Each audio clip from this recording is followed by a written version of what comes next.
এই দুইটা চোখ যেই দিকে যায় ওই দিকে আমি হারায়া যাব। তারপরও তুমি দাহিয়াকে আব্বা বলে স্বীকার করব না। ও বাবা, আমাকে তুমি ছাড়িয়া দাও, মেরো না, মেরো না। আমার মার দিল সহ্য করবে না। যেই মার পেটে 10 দিন 10 মাস ছিলাম, আমার মা যখন দেখবে আমি নাই, আমার মা পাগল হয়ে যাবে। আমার মা আমার আদরটা বলতে পারবে না। আমার মা আম্মা ডাকটা বলতে পারবে না।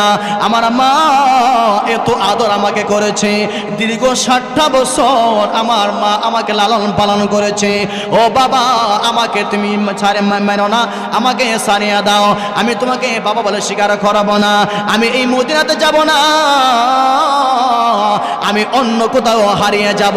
এমন জায়গায় যাব যে জায়গায় গেলে তোমার দাহিয়াকে আমার চোখে পড়ে না, আমি মেয়েকে তোমার চোখে পড়ে না। তারপরে তোমাকে বলি, আমি মেয়েকে তুমি ওই মাটি চাপা দিয়া তুমি মারিও না।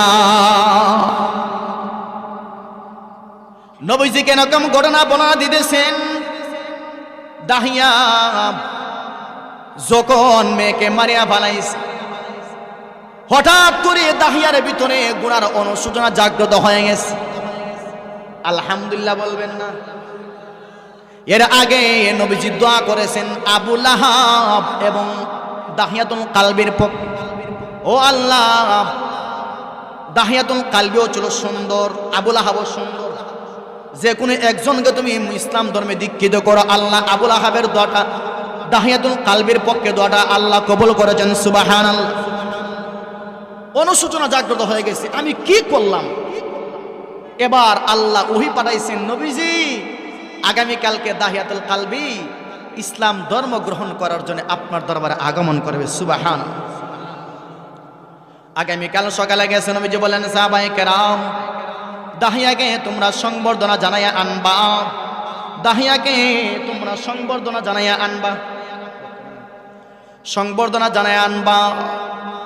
এ মুসলমান, দাহিয়া যখন আসতেছে, সাহাবায়ে কেরাম নারা তাকবীর আল্লাহু আকবার স্লোগান দেয়া দিছে। জোরে বলেন সুবহানাল্লাহ। নবীজি ওনার নবতী চাদর বিছাই দিয়েছেন, দাহিয়া বসো।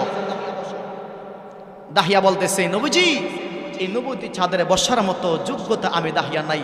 চাদরটা তুলে বারবার চুমা দিতেছে। সুবহানাল্লাহ নাই? সুবহানাল্লাহ নাই? ইসলাম ধর্ম গ্রহণ করেছে দাহিয়া, এবার কাঁদতেছে, কাঁদতে কাঁদতে বেহুশ হয়ে গেছে। সাহাবায়ে কেরামও কাঁদতে কাঁদতে বেহুশ হয়ে গেছেন। আল্লাহু আকবার বলেন। একটা মানুষ যদি উঠবেন তাহলে সমস্যা আছে।